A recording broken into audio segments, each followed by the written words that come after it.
Meskipun lumayan melelahkan dan membutuhkan banyak energi, nyatanya kegiatan mendaki gunung bisa jadi kegiatan yang menyenangkan dan bikin ketagihan. Pada saat ini juga kegiatan mendaki gunung biasa menjadi agenda liburan di berbagai kalangan, terutama para anak muda yang sudah bosan dengan hiruk-pikuk kehidupan di kota, karena di gunung diyakini bisa menjadi alternatif untuk refreshing. Oleh karena itu, fenomena ini membuat banyak orang berbondong-bondong melakukan pendakian di beberapa gunung yang ada di Indonesia. Salah satu gunung yang menjadi destinasi favorit para pendaki adalah Gunung Lawu. Selain memiliki segudang pemandangan, gunung ini juga dikenal ramah bagi para pendaki pemula. Namun, siapa sangka, gunung ini juga memiliki sisi mistis tersendiri yang menyelimuti di baliknya. Banyak para pendaki yang mengalami kejadian horor ketika mendaki gunung ini. Salah satunya adalah kejadian horor yang dialami oleh seorang pendaki bernama Deskol. Ia melakukan pendakian ke Gunung Lawu bersama 9 rekannya di tahun 2015. Di saat itu, Deskol dan rekan pendakiannya banyak mengalami hal mistis. Hingga puncaknya ia sempat bertemu 3 sosok pendaki gaib dan ia sempat melihat sebuah warung gaib. Mau tahu kisah kelanjutannya seperti apa? Duduk manis, siapkan cemilan dan selamat mendengarkan.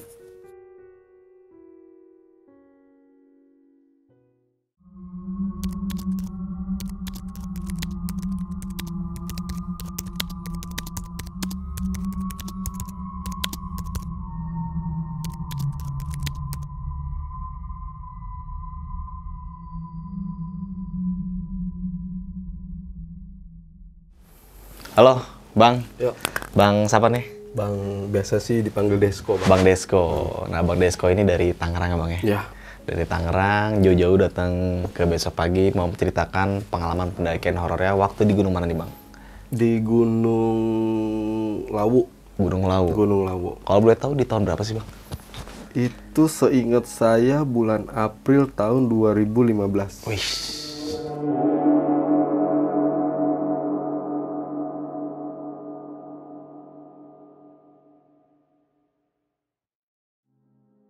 Nah, ini pendakian lu nih, Bang, kalau gue boleh tahu, memang udah direncanakan atau memang ya sekedar ngumpul langsung tiba-tiba besok jalan gitu?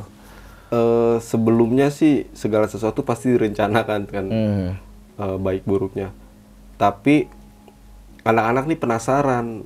Kan emang kalau dari grup-grup ini udah beberapa gunung yang kita sering naik bareng. Iya. Coba kita ke daerah Jawa sana yuk gitu. Iya. Yang mana nih? Akhirnya dari voting suara terbanyak Lawu. Kebetulan Lawu ada salah satu teman kita yang rumahnya di kaki gunungnya. Sekalian silaturahmi lah. Oh, oke. Berarti memang sudah direncanakan nih ya. Nah, tapi sebelum masuk ke cerita tentang pembahasan Gunung Lawu nih, Bang. Kalau boleh tahu, dari sudut pandang lu nih Gunung Lawu keindahannya itu seperti apa, Bang? Bicara Gunung Lawu, semua gunung di mata saya indah. Semua gunung, semua ciptaan sang semesta lah gitu. Semuanya indah. Di Gunung Lawu juga banyak tempat-tempat yang sangat nyaman ya, Bang ya. Terutama puncaknya Gunung Lawu itu. Puncaknya Gunung Lawu. Nah, di situ juga ada salah satu warung tertinggi di Gunung Lawu dan sekarang masih aktif juga ya. Jadi teman-teman semua yang mau mendaki Gunung Lawu via manapun itu di puncaknya jangan lupa mampir ke salah satu gunung, itu namanya Warung Boiem. Nah, oke nih. Bang Desko, mungkin kita nggak usah berlama waktu lagi dan teman-teman semua mungkin penasaran sama cerita Bang Desko waktu di Gunung Lawu tahun 2015 seperti apa dan kayak gimana. Kita langsung aja masuk ke ceritanya.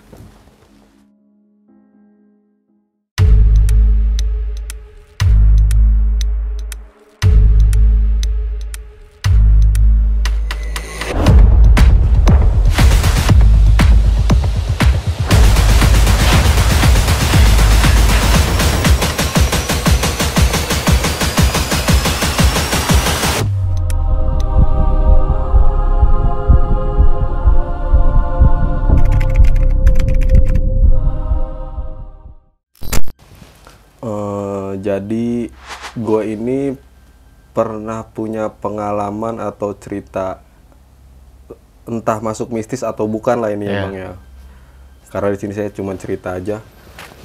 Jadi kita itu ada beberapa teman kenalan pengen iseng nih naik gunung yuk gitu kan. Saya di kontak salah satu temen, naik gunung yuk. Oh ya ayo mau kemana gitu. Lawu kali enak gitu kan. Kapan? Tanggal tepatnya saya lupa, yang saya ingat itu April 2015 lah gitu. Oke. Singkat cerita, kita udah mastiin tanggal sama rondon buat naiknya dari mana, turunnya dari mana. Kebetulan kita ini lintas, Bang. Oh, lintas, Kebetulan ini kita lintas. Nah, di situ salah satu teman kerja saya mau ikut juga. Dia penasaran nih, pengen tahu rasanya gimana naik gunung, tapi bukan menantang loh dia. Pengen tahu lah gitu. Karena dia selalu dengar cerita doang dari saya, naik gunung enak loh gini-gini, makan di gunung. Lu udah pernah ngerasain belum makan kerak nasi di atas gunung gitu kan. Akhirnya dia penasaran nih, pengen ikut. Yaudah ayo gitu. Singkat cerita, saya berdua teman saya cuti nih gitu kan, Bang, cuti. Itu kalau nggak salah kita berangkat total 8 orang. Cewek 2, itu termasuk istri saya. Nah, akhirnya hari dan waktu udah kita tentuin, kita titik kumpul di Terminal Lebak Bulus.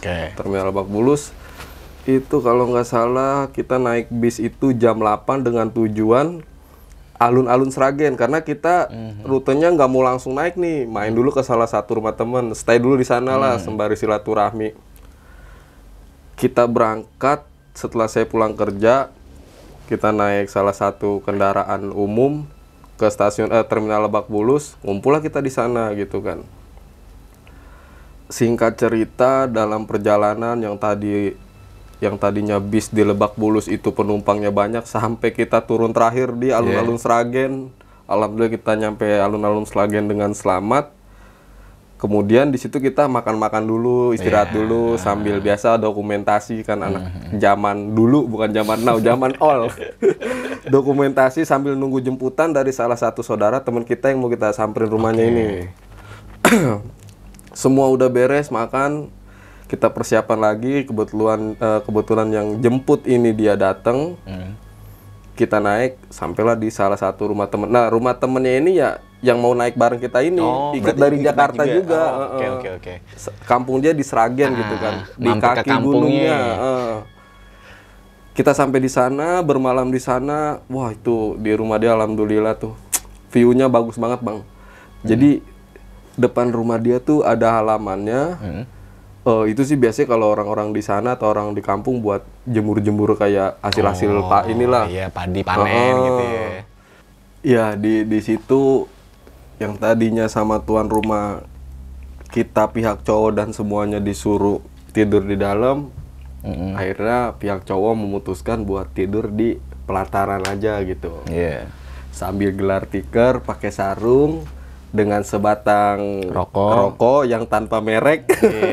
Ngeliat bintang kan indah itu, Bang. Jarang-jarang kita dapetin view-view begitu. Sambil menatap gunung yang besok kita mau daki gitu kan. Karena di situ jatuhnya kaki gunung kaki gunungnya daerah situ tuh. Walaupun malam itu nggak kelihatan sih gunungnya, paling nggak arahnya ke sana lah gitu. Suasananya udah dapet lah ya. Udah dapet, angin-anginnya. Sampailah nih kita habis ngobrol, bercengkrama, ngopi, beres, tidur. Besok pagi kita bangun. Kita prepare, langsunglah kita berangkat ke salah satu base camp. Kalau nggak salah itu kita berangkat jam 9 atau jam 10 lah. Perjalanan ke sana tuh 1 sampai 1,5 jam. Sampailah kita di base camp Cemoro Kandang. Di situ kita dokumentasi dulu, foto-foto, sama cek-cek segala sesuatunya yang kurang. Takut ada yang ketinggalan. Kita urusin si Maxi. Bismillah, trek lah kita. Nggak lama kita trek, di situ terdengar suara adzan zuhur. Harusnya kita ngormatin. Kita break dulu sebentar, setelah break itu kita berangkat. Ada yang ketinggalan nih, sorry Bang, kita balik lagi nih ya. Sebelum saya berangkat ke Lawu itu, ini masih di rumah posisinya. Salah satu alat kita ada yang kurang, kompor. Kita ke orang kompor, laporan dari anak kita cuman kurang kompor, karena nggak dapat pinjaman. Saya ngambil keputusan, yaudah kita belilah gitu kan. Saya beli di salah satu outlet outdoor di daerah Tangerang. Nah, di situ pihak outlet nanya mau naik kemana Bang gitu kan. Saya jawab, saya naik ke Gunung Lawu gitu kan, via Cemoro Kandang rencananya lintas gitu. Boleh nggak saya ngasih pesan, kata dia gitu. Oh ya boleh bang, silakan. Kebetulan saya dan teman-teman belum pernah, perdana lah ke situ. Dia ngasih pesan, jika di pos 2 turun hujan, kecil atau besar, lebih baik abang tetap lanjut sampai pos 3. Oke. Lanjut sampai pos 3, jangan berhenti di pos 2 itu gitu kan. Kalau hujan, kata dia. Kalau nggak hujan sih nggak apa-apa, abang mau rest di situ juga nggak masalah. Oh ya udah, makasih gitu kan. Lanjut ke cerita tadi, setelah zuhur kita berangkat, pos 1 kita nggak istirahat. Itu di pos 2 kita istirahat. Itu kalau nggak salah, estimasi dari pos 1, pos 2 ke pos 3, saya nggak tahu nih ya, lupa kalau saya orangnya tuh berapa jamnya. Yang pasti itu kalau nggak salah nyampe pos 2 itu sore. Nah kita di situ memutuskan buat break karena ada salah satu temen yang udah ngeluh, lapar nih bos gitu kan. Lapar nih bos gitu. Break tuh. Break dulu kita di pos 2. Break, biasa dokumentasi gitu kan. Di situ emang saya nggak tahu atau yang lain juga merasakan apa enggak. Di situ rasanya tuh udah kayak beda gitu bang. Beda dalam artian gimana? Beda dalam arti sunyi, sepi gitu kan. Ya karena emang mungkin kalau kita berpikir positifnya, emang yang lagi pada saat itu yang trek tim kita doang, kru kita doang, grup kita doang gitu kan. Lanjut, beres semua, udah pada keisi perut, ngopi udah pada beres. Lanjut lagi kita ke pos 3. Pos 3 itu, sorry balik lagi, maaf lupa. Kebetulan pas kita mau trek itu, dari anggota kita ada nambah 2 orang nih bang. Cowok dan cewek. Oke. Itu dia kita tanya dari Depok. Dan dia ini juga lucu nih bang ceritanya. Jadi si cewek ini sebenarnya tujuannya bukan Gunung Lawu bang. Dah. Saya lupa dia mau kemana, dia janjian sama orang. Tiba-tiba ketemulah sama si cowok ini di jalan. Si cowok ini emang niat mau ke Gunung Lawu. Saya nggak tahu nih dia jodoh apa gimana nih kan. Oh iya, gokil sih. Akhirnya mereka berangkatlah ke Lawu dan ketemu sama grup kita gitu kan. Mantep. Jadi gabung rame nih.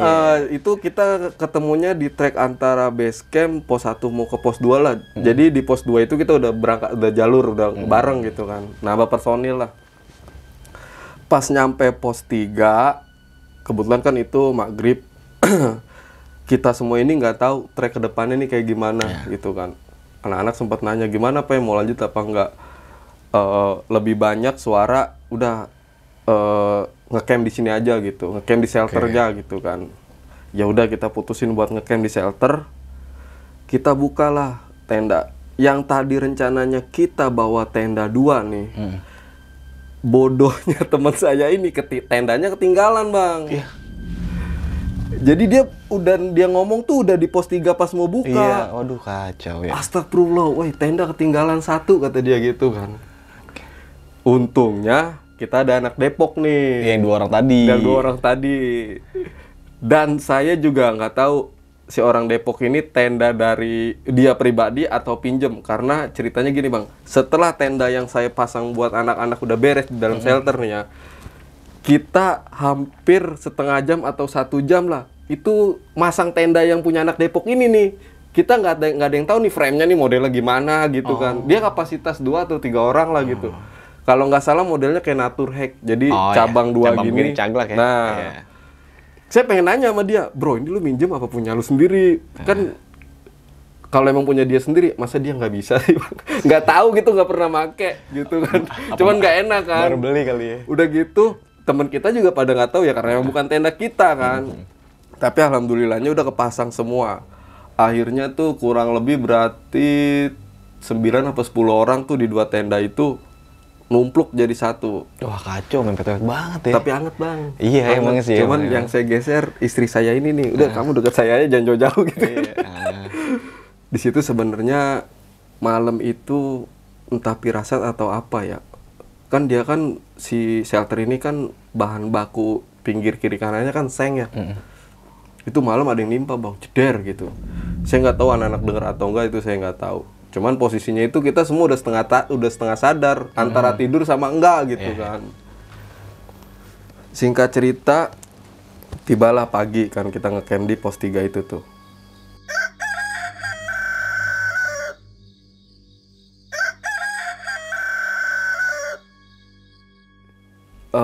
saya bangun itu di depan shelter nih berisik bang. Depan shelter kita tuh berisik. Suara orang atau? Suara orang, orang berisik. Suara orang berisik. Pas kita keluar ternyata ada tenda 2 gitu, ada tenda 2. Saya tanyalah, bang, ngecamp dari jam berapa, kata saya gitu kan. Dia bilang jam 1 apa jam 2 malam tuh nyampe sini. Malam banget bang nyampenya, kata saya gitu. Dan dia ngeluarin statement seperti ini bang, ngeluarin statement yang bikin saya sama istri saya tuh, karena kan pas saya beli kompor itu saya berdua istri saya kan. Dia ngeluarin statement gini, iya bang kita nyampe sini jam 1 jam 2 pagi karena di pos 2 itu hujan nggak berhenti-berhenti, kata dia gitu bang. Saya langsung tatap-tatapan sama istri, cerita yang tukang kompor nih, dalam hati saya gitu kan, kejadian gitu kan. Oh ya udah bang, nggak apa-apa lah, alhamdulillah yang penting udah selamat sampai pos 3 gitu kan. Setelah kita bangun semua, masak-masak dulu buat makan, isi perut, ngelanjutin perjalanan selanjutnya. Entah itu gunung, emang mindset atau yang beredar kan itu gunungnya mistisnya kuat bang ya. Di depan shelter tuh banyak dupa bang, dupa yang bekas dibakar. Kalau dari pintu berarti ada di sebelah kanan, pas pintu lah gitu, ada di sebelah kanan. Udah beres makan, semua udah beres, kita prepare, biasalah dokumentasi penting soal itu. Dokumentasi, lanjutlah kita lanjut. Nah di situ kita sempat kaget semuanya, kaget dalam arti ngelihat treknya bang. Karena pada saat kita sampai pos 3 kan itu maghrib. Kalau kita terusin itu trek, kita nggak tahu ya kan treknya kayak gimana karena perdana semuanya. Itu kirinya jurang semua bang. Treknya sih ya kalau nggak salah kurang lebih segini lah, yang buat satu setapak lah ya gitu. Ada sempat satu temen yang nyeletuk, coba Pe kalau semalam kita lewat lihat nih jalurnya. Oh iya ya, katanya gitu kan. Lewat dari situ di pertengahan antara pos 3 dan pos 4, di situ melintas lah kita ngelihat ayam hutan, ayam jago hutan. Ada sebelah kiri dari trek. Tapi itu nggak kita hiraukan, jadi dalam hati misi lah gitu. Singkat cerita, lanjut lagi, kita langsung aja nih bang ya, langsung aja saya potong, kita nyampe puncak lah ya. Kita nyampe puncak itu, di situ sepi, nggak ada grup lain bang, grup kita doang. Pada sama saat 2 itu, orang Depok itu ya? Sama dua Depok itu mah udah pasti ngikut kita, terus. Dan 2 Depok itu karena kita mau lintas di atas, saya bilang gini dalam hati, ini kita turunnya lewat jalur mana ya, kata saya gitu kan. Karena kan anak-anak bahasa kasarnya apa-apa bukan keputusan sih, maksudnya nanya ke saya nih lewat mana nih Pe. Dalam hati gua aja nggak tahu gitu kan. Dari puncak ini saya sendiri lah, yang lain pada di Tugu itu tuh foto-foto. Saya sendiri melipir ke kanan, saya ngeliat dari jauh itu jalan setapak bang, jalan setapak. Sama di situ ada kayak bekas warung berbahan bambu, beratapkan terpal, tapi terpalnya udah pada robek gitu kan. Nah, yang anak-anak tahu mah kita bakal tahu turunnya kemana gitu. Posisi saya udah di puncak sebelah kanan, kalau dari puncak jalur kanan, anak Depok ini nyamperin. No bang, katanya warung Boyem, kata dia gitu kan. Terus kata saya, kok tutup bro gitu kan? Apa emang ini nggak ada pendaki lain makanya Boyem tutup? Yang saya tahu kan walaupun ada pendaki nggak ada pendaki, Boyem pasti buka kan? Karena dia kan tinggal di situ gitu kan? Iya bang, ono gitu bang tutup. Ya udah tuh, dengan keputusan dalam hati, yakin gak yakin jalurnya yang itu yang kita mau turunin, saya samperin lagi ke anak-anak nih. Kebetulan di situ yang lagi bikin logistik 2 cewek ini, termasuk istri saya. Saya bilang sama istri saya, Bu, logistik jangan dihabisin gitu kan. Saya ngeluarin kalimat gitu, logistik jangan dihabisin. Loh emang kenapa Pi gitu kan, kata dia. Udah jangan dihabisin gitu. Saya nggak mau ngejelasin lebih lanjut, takut mereka pada panik gitu kan. Karena posisi mereka ini lagi happy, rautnya tuh moto-moto, alhamdulillah sampai puncak gitu kan. Nah, ada salah satu teman saya ngomong, Pe rokok habis, kata dia gitu kan. Saya bilang, mau beli di mana? Ntar aja nunggu warung Boyem, kata saya begitu ceritanya, Bang. Nah, teman saya nih yang kita sebut namanya aslinya ya emang Mario nih ya. Mario ini yang tadi salah satu teman kerja saya yang pengen tahu gunung. Dia bilang, ada tuh Pe tadi di bawah. orang gue sempet negor yang ada pendaki lagi ngopi. Ya saya nggak mikir panjang, saya kasih rokok. Nih Mar, tolong beliin rokok. Apa aja udah gitu kan, yang paling murah beli ke 2 bungkus gitu. Gak lama dia turun, balik lagi dia ke atas. Langsung dia kan non-Islam bang, non-Islam dia keyakinannya. Dia langsung ngomong, demi Tuhan Pe, tadi gua negor itu yang ngopi, kata dia begitu kan. Jadi artinya itu warung yang dilihat nggak ada bang. Itu nggak jauh dari, kalau kita kan kalau mau naik puncak agak ngerangkak gini kan. Nah posisi abis landai ini baru ke atas kan. Nah di landai ini nih yang dia lihat ada warung, 2 orang ini yang lagi ngopi lah bahasa kasar gitu. Singkat cerita, di atas kita udah ada nemuin keganjilan gitu kan. Saya dalam hati berpikir, ya Allah kalau emang kita semua diizinin buat turun lagi, tolong kasih petunjuk. Dalam hati saya ngomong begitu bang. Alhamdulillah nggak lama ada orang nih naik, 3 orang. Trek 3 orang naik. Cowok 1, ceweknya 2. Penampilan dia itu ceweknya seingat saya pakai training, sepatu pun bukan sepatu maaf, bukan layaknya style pendaki lah. Celana training dengan kaos, kerudung. Nah yang cowok ini kalau nggak salah pakai kayak penutup kepala gitu, pakai kaos sama celana, sepatu juga. Di situ saya nanya, Om naik dari mana? Candi Cetok kata dia. Oh iya kita juga mau turun ke situ tuh Om. Terus jalurnya yang mana? Dia nunjuk yang ini Mas. Astagfirullah, saya langsung nyebut begitu bang. Kenapa? Anak-anak kaget, kenapa lu Pe? Kata dia gitu kan. Tadi tuh gue mau bawa lu pada ke sono no. Yang jalur kita mau dari atas ke kanan itu bang, dari atas puncak ada jalan setapak. Saya mikirnya tuh turunnya ke situ. Ternyata bukan. Nah, saya jelasin kayak gitu, langsung siapa yang ngomong gitu. Langsung minta ke Mas inilah, kalau Jawa kan kita sebutnya Mas. Mas punya rokok nggak gitu kan? Oh nggak ada, saya nggak ngerokok gitu. Ya udah tuh, dari puncak udah beres, alhamdulillah kita dikasih petunjuk buat turun. Nggak lama turun dari puncak ketemu warung Boyem kan. Nah di situ tuh kegelisahan, terus maksudnya keinginan anak-anak buat makan, ngopi, ngeteh segala macam di warung Boyem tersampaikan, alhamdulillah kan. Dan buka ya. Dan buka. Di situ kita semua nih pesen lah yang namanya, kalau nggak salah itu rata-rata anak-anak pesen Indomie sama teh manis. Karena kan udah membuka keril udah males lah. Kita rasain aja bikinannya Boyem gitu. Nah, istri saya nanya nih, kamu mau apa gitu kan? Saya bilang kopi hitam aja gitu. Sama kamu kalau mau makan sekalian Indomie aja gitu kan.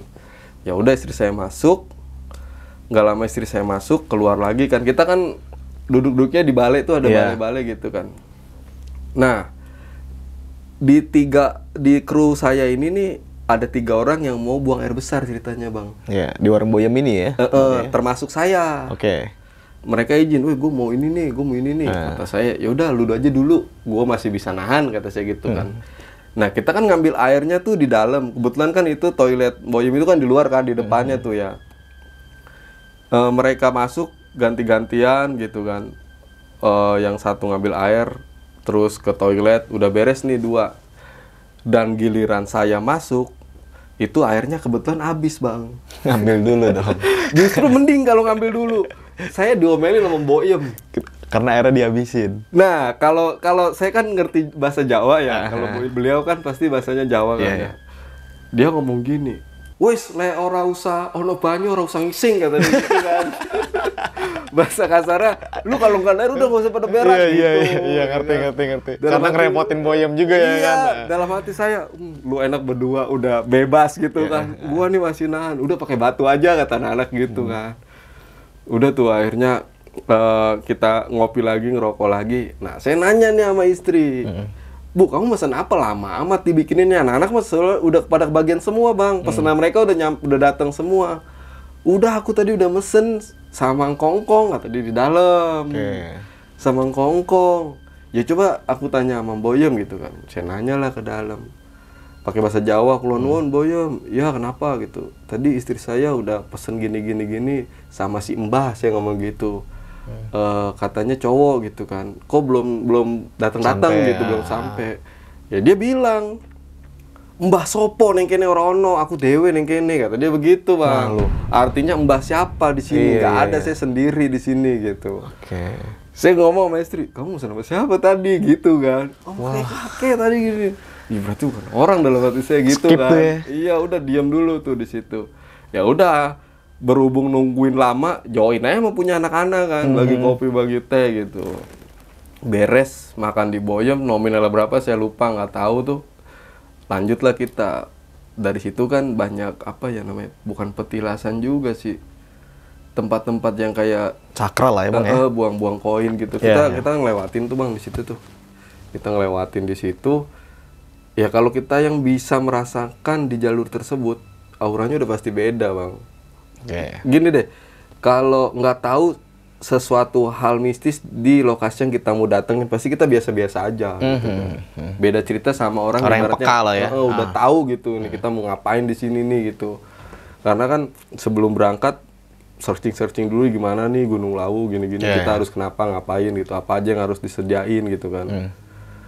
Singkat cerita, udah jalur trek, sampailah nih kita di apa sih namanya yang pos 4 yang mistisnya itu, bukan mistis sih, katanya pasar setan itulah ya. Pasar Dieng.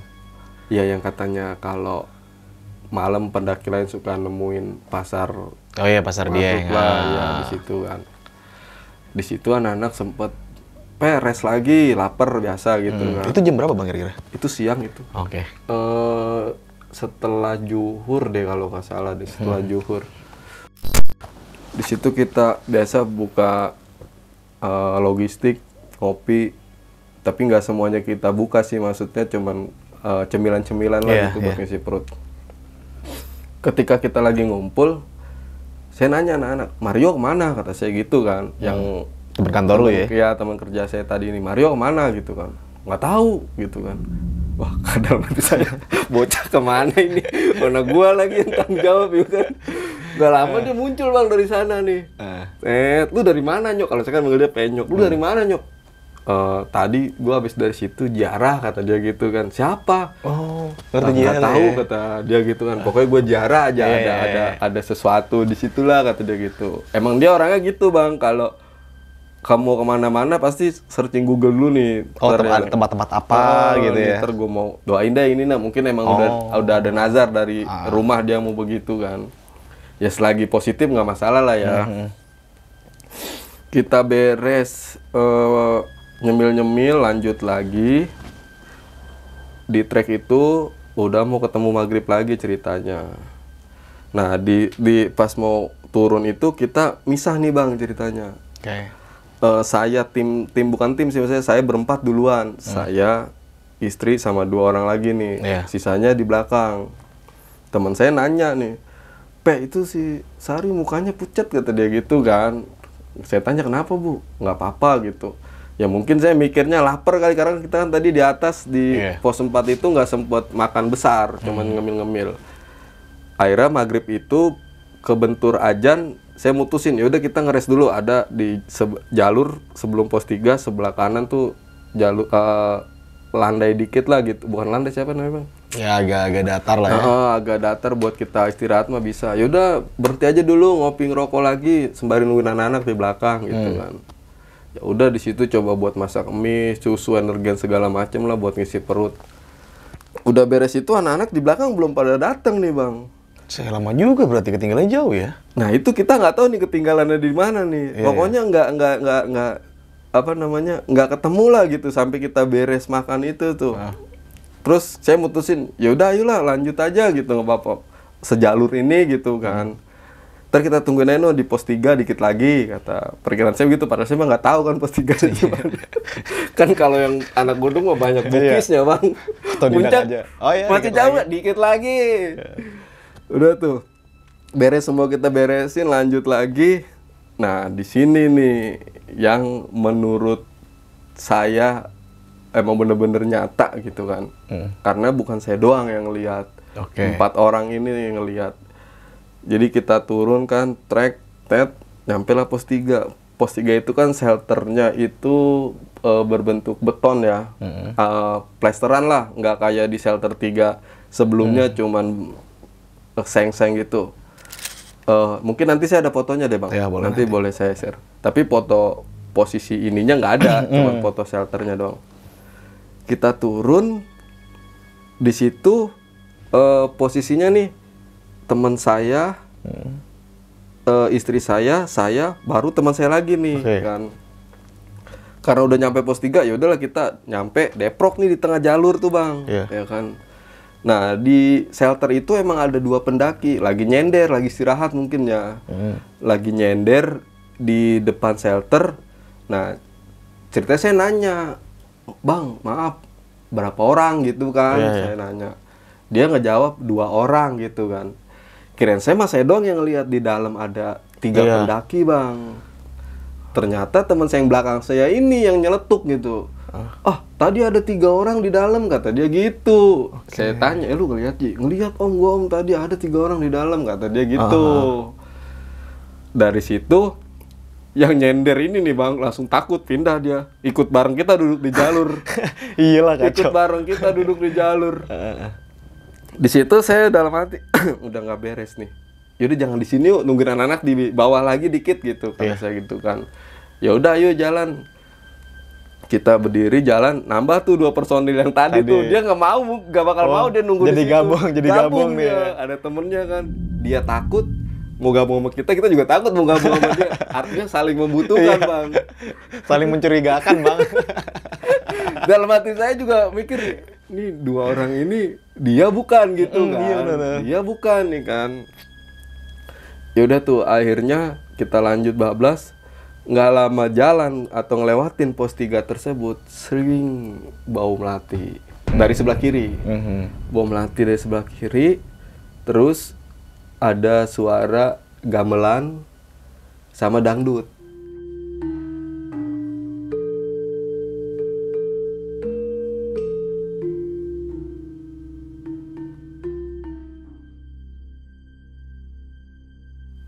Itu jam berapa bang kira-kira bang? Jam abis Isya itulah, kayak belum malam banget itu bang. Abis Isya itu jam 8 atau jam 9-an lah pokoknya. Dan itu pun yang ngedenger semuanya. Logikanya ya ketinggian di pos 3 itu kan lumayan bang. Asli. Kalaupun emang di bawah ada yang memainkan alat musik, nggak mungkin sampai anginnya ke atas gitu kan. Itu juga nggak lama sih, suara itu nggak lama itu. Tapi nyentrik banget bang kedengerannya. Semua ngedenger. Wih, tim saya nggak denger. Itu cerita pas udah di bawah. Oke. Cerita udah pas di bawah. Lanjut ke situ, udah sih dari situ alhamdulillah aman. Sampai bawah nih. Sampai bawah, nggak ada apa-apa, nggak ada gangguan apa-apa. Nah, akhirnya kita nyampe base camp. Terus istirahat sebentar sambil nunggu jemputan nih. Karena kita mau dijemput lagi, balik lagi ke rumah yang kemarin kita nginep tuh. Rumah temen lo yang punya kampung. Standby dulu di situ. Akhirnya jemputan kita datang, kita naik mobil lah. Sambil nunggu anak-anak yang di belakang nih kan. Kalau saya ingat seumur-umur saya yang namanya naik mobil, nggak pernah yang namanya muntah bang. Ini lo muntah? Itu saya muntah di tengah perjalanan ketika dari base camp Candi Ceto mau ke rumah yang kita nginep itu. Itu mobil sempat berhenti dulu. Saya ngomong, berhenti dulu, mual gitu kan. Saya nggak tahu deh itu karena belum makan atau apa, saya nggak tahu. Karena kalau bicara kita belum makan, yang lain juga belum pada makan. Tapi fan-fan aja ya? Tapi ya baik-baik aja mereka. Saya ngomong sama supirnya, Mas, tolong minggir dulu deh, saya mau muntah nih. Gitu. Ya sempat saya muntah, cuman muntahnya itu ya gitu, nggak keluar sesuatu mulut dari kita, kayak mual aja gitu bang. Nggak keluar apa-apa? Nggak keluar apa-apa. Air gitu bang? Mual aja gitu, oe tapi nggak ada yang keluar. Iya, nggak ada yang keluar. Ya udah dari situ juga istri juga sempat pas udah nyampe rumah ngomong, kamu tuh nggak yang namanya naik mobil nggak pernah namanya muntah. Ya anggap aja lah ngebuang energi negatif yang kemarin kita bawa gitu kan, positifnya kita bawa pulang, negatifnya tinggal gitu. Ya udah, alhamdulillah nyampe ke rumah teman kita itu semua dalam keadaan sehat, selamat, happy mungkin. Iya. Di situ kita belum sempet buat apa sih namanya, spekulasi atau bercerita bareng Oh, jadi langsung istirahat di dulu, Bang, atas. Oke. Karena emang kan mereka ini pekerja semua, jadi yang harus buru-buru besok buat balik lagi ke Jakarta gitu. Iya. Aktivitas, ngelanjutin aktivitas. Nggak ada waktu buat Nggak cerita ada waktu ya? buat cerita. Ya kita ceritanya ya udah akhirnya via telepon-teleponan gitu. Oh, malah bahaya digital Malah- ya? Lu inget gak kemarin dulu nih gitu pada ngerasain. Nah kalau nggak salah itu 1 minggu setelah kita naik, Lawu itu kebakaran, Bang. Oh iya, 2015 ya? April 2015 Ini saya naik. kebakaran yang parah banget itu. Ya itu 1 minggu setelah kita naik, Lawu itu kebakaran. Yang lebih mantepnya ininya lagi, kita udah nyampe Jakarta, besoknya itu kan dulu ada acara Mr. Tukul tuh. Ya. Nah itu Mr. Tukul ngebahas masalah Lawu itu. Ngebahas apa? Wah, saya nggak nonton sampai habis loh. Oh, pokoknya ngebahas tentang Gunung temanya Lawu lah dia ya. tentang Lawu lah gitu. Tapi yang pasti mistis-mistisnya mereka bahas. Ya udah sih itu doang tuh kalau pengalaman cerita saya di Lawu bareng temen-temen. Oke, berarti ini lu naik di Gunung Lawu ini bareng orang Depok jadi 10 orang nih, Bang? Kurang lebih 10 deh. Kita itu 7 apa 8 ya? Cewek 2, 8 deh kayak pokoknya antara 9 sama 10 lah digabung sama digabung orang Depok itu ya.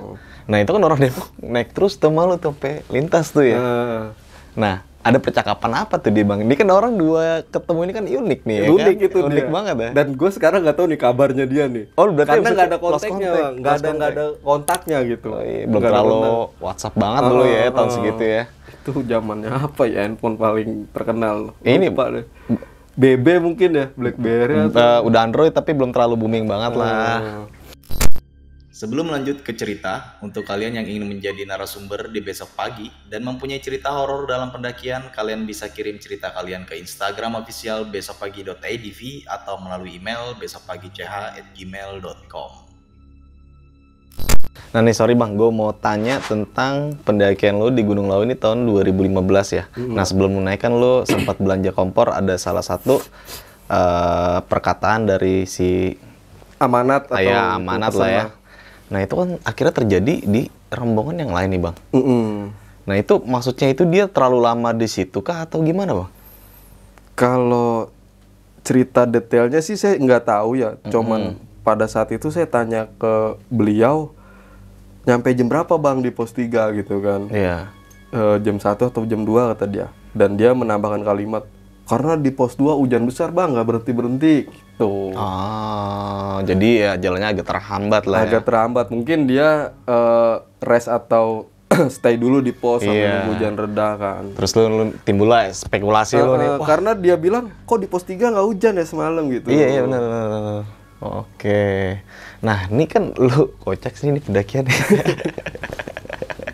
Tapi yang gue penasaran ini salah satu temen lu yang ngeliat 2 orang waktu rokok ya. Beli rokok, gue suruh beli rokok. Itu gokil tuh. Itu teman lu ngebahas lebih detail lagi ketika turun tuh, Bang? Pembahasan ketika turun sama di atas sama pembahasannya. Okay. Dia bilang, demi Tuhan gue ngelihat tadi 2 orang lagi ngopi gitu. Sempet gue tegur juga, dia manggut kata dia gitu. Gila sih ya. Ya saya mikirnya, ya kalau emang pas lu lihat tadi ada sekarang nggak ada, nggak mungkin kan warung tutup secepat itu, Bang. Ya bukan dari. Ya berarti bukan warung beneran lah ya. Iya, logikanya kan ke situ. Nah, lu orang yang sangat peka nih, Bang, sama ketika lu milih jalur kan ujung tombaknya ada di lu nih ya. Nah, ada nggak sih lu timbul resiko atau manajemen risiko lu ketika lu mendaki gunung, ketika gue tersesat bawa beberapa teman gue ini, gue harus melakukan seperti apa gitu? Kalau bicara hal seperti itu kan, kalau tadi dibilang ujung tombak, sebenarnya bukan ujung tombak juga. Atau kepercayaan lah gitu. Tetap semua yang namanya di gunung, segala apapun itu keputusan bersama, bareng-bareng. kita cari suara terbanyak, gimana bagusnya, gimana baiknya gitu kan. Kenapa di situ saya nggak membeberkan sama teman-teman bahwa kita nanti lewat sana, karena udah ada jawaban dari yang 3 orang naik ini bang. Oke, yang cowok ketemu 1, itu. cewek 2. Dan sedikit penjelasan, setelah saya naik Gunung Lawu, saya sempat searching atau nonton YouTube lah tentang gunung di sana.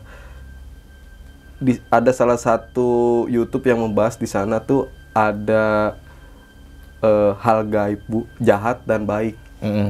Saya sih berpikir positif, beliau ini yang baik karena dia datang setelah saya meminta sama yang di atas.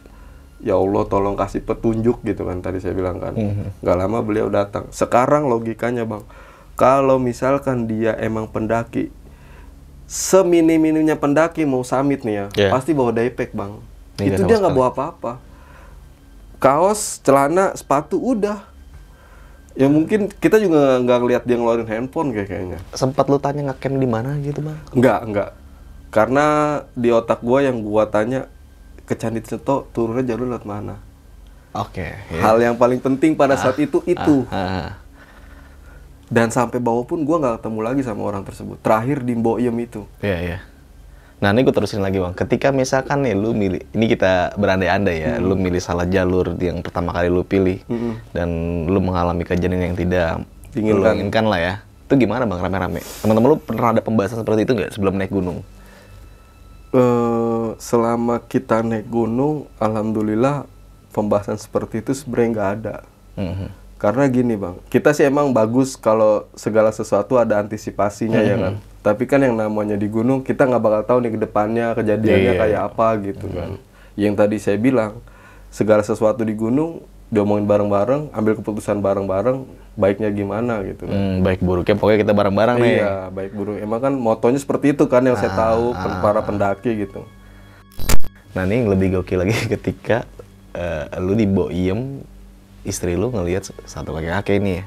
Bukan ngelihat lagi, mesen. Iya mesen, makanya udah berarti kan udah kontak fisik interaksi gitu ya kan. Dan Mboyem bilang nggak ada, itu gokil juga ya. Nah dari situ yang teman saya bilang, istri lu kok pucet bro gitu, istirahat aja dulu. Saya tapi pada saat itu saya nggak mikir ke arah situ tuh bang, nggak saya sangkut pautin ke sana karena udah lupa tuh di jalur sama masalah kakek-kakek itu saya udah lupa gitu. Ya udah, saya mikirnya kan mungkin belum makan karena mana anak belum pada makan juga kan. Jadi kita ngeres dulu gitu sebelum post 3 tadi tuh. Nah, respon bini lu gimana tuh, Bang? Ketika ngelihat hal yang seperti itu dan real dia nyatain sendiri ya kan? Kepikiran sampai bawah kah pas turun atau sampai gimana? Sekarang dia inget, kalau bicara kepikiran sampai sekarang pun dia inget. Bahkan tadi saya mau ke sini, mau silaturahmi ke sini. Hal tersebut yang coba sampein aja itu sekalian gitu ya kan. Masih inget dia sampai sini. Dan anak-anak lain pun sebelum saya sini saya udah konfirmasi mereka, yang saya ceritain inilah yang konfirmasi dari mereka itu. Artinya mereka semua mengalami gitu di satu tim gitu. Nah bini lu tuh pucat karena apa sih bang? Gue sampai sekarang masih belum tahu tuh, pucat karena yang tadi lu bilang lapar kah atau apa gitu? Ya positifnya udah kita anggap lapar aja gitu kan. Karena saya juga belum nanya sama beliau, sama istri saya gitu kan. Kemarin kenapa pucat gitu? Saya belum nanya ke dia sih. Ya kita anggap aja dia lapar gitu. Emang kan pucat salah satu efek dari lapar juga. Benar. Udah lapar timbul halusinasi ya. Nah di perjalanan turun lu nih bang, lu sempat melihat ada satu pendaki yang bukan rombongan dari 2 orang ini nih. 3 pendaki. 3 pendaki. Tapi kan satunya bukan ya kan? Bukan, justru. Gimana sih bang?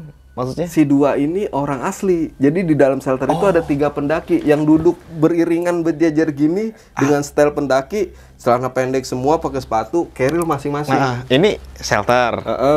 Berarti dia posisinya berjajar bertiga. Nah, yang 2 orang ini di depan shelter, sender.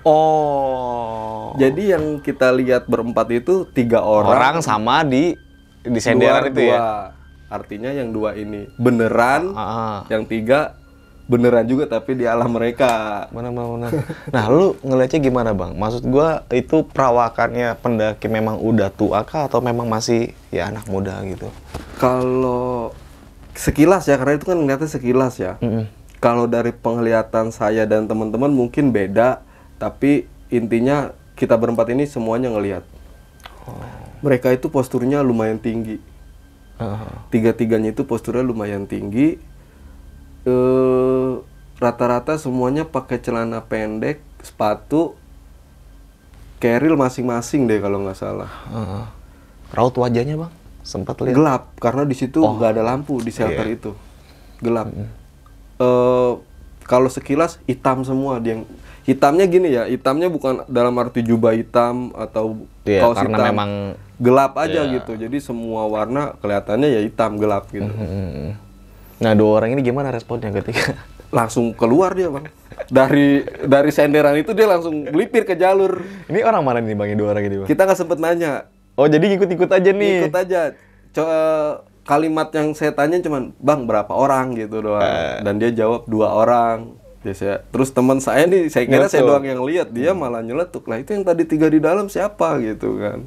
Ya udah akhirnya dia takut keluar. Ya dari situ saya berpikir, kalaupun anak-anak istirahat di sini bakal nggak nyaman juga kan. Atau antara kita nggak nyaman dan yang makhluk itu nggak nyaman. Akhirnya kita coba buat yaudah jalan lagi aja dulu, depanan dikit lah gitu.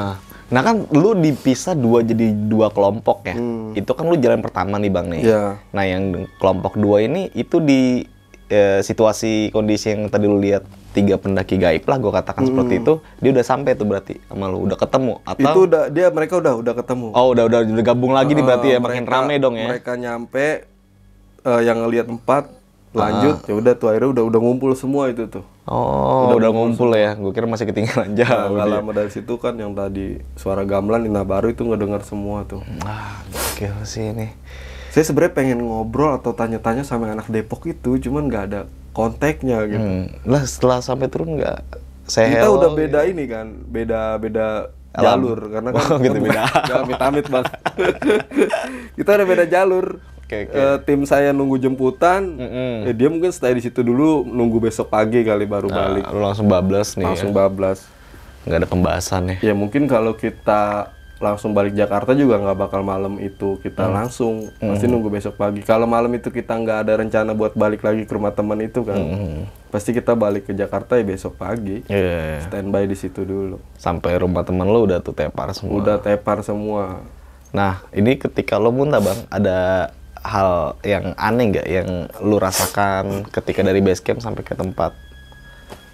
Nggak ada sih bang, cuman layaknya orang yang kalau naik mobil ya mual gitu. Cuman mualnya ini ya saya bingung. Kalaupun sekiranya muntah, pasti kan yang tadi abang bilang entah air atau apalah keluar. Ini mah nggak ada. Kayak mual kita mau muntahin, tapi ya nggak ada yang keluar gitu. Akhirnya pas muntah, setelah muntah itu saya udah rasa lebih baik, yaudah yuk jalan lagi gitu, naik mobil lagi, lanjut lagi gitu kan. Dan ini pengalaman pertama lu muntah di dalam mobil bang? Iya, dan saksinya istri saya itu. Baru kali ini kamu naik mobil muntah gitu kan. Oke nih bang, Deskol ya? Desko. Oh Desko. L-nya dihapus. Deskoluction. Oke nih bang, sebelum kita mengakhiri cerita lu waktu di Gunung Lawu, lu punya pesan-pesan nggak buat teman-teman semua yang menonton video lu kali ini, terutama pesan-pesan mungkin yang nggak jauh-jauh berkaitan sama pendakian lu di Gunung Lawu? Kalau pesen sih ya satu ya, di saat kita ingin bertamu kan, kalau kita mau naik gunung kan itu artinya kita bertamu ke rumah orang kan, tanda kutip orangnya. Utamakan mengucap salam. Sopan, santun, attitude dijaga, udah itu aja. Oke, berarti 2 hal, mungkin bukan 2 hal ya, beberapa hal yang positif harus kita jaga ya, seperti tadi salam, sopan santun itu.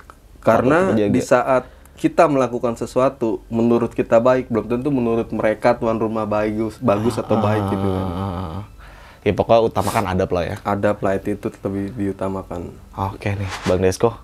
Thank you banget nih, sekali lagi gue mengucapkan kepada lu yang udah jauh-jauh datang dari Tangerang ya Bang ya. Bini lu nggak lu ajak Bang? Tadi sebenarnya pengen ngikut. Cuman beliau lagi ngisi, takut kita ngobrol pulang malam kan. Asli jadi ganggu ya. Nah, dari gue mungkin nggak ada nih ya pesan-pesan yang tadi pokoknya diceritakan Bang Desko ini. Semoga teman-teman semua yang menyimak video kali ini bisa mengambil sisi baiknya dan bisa menjadikan pelajaran bagi kita semua. Dan dari gue Indra, saksikan video-video berikutnya dari besok pagi. Kurang lebih mohon maaf. Wassalamualaikum warahmatullahi wabarakatuh. Waalaikumsalam.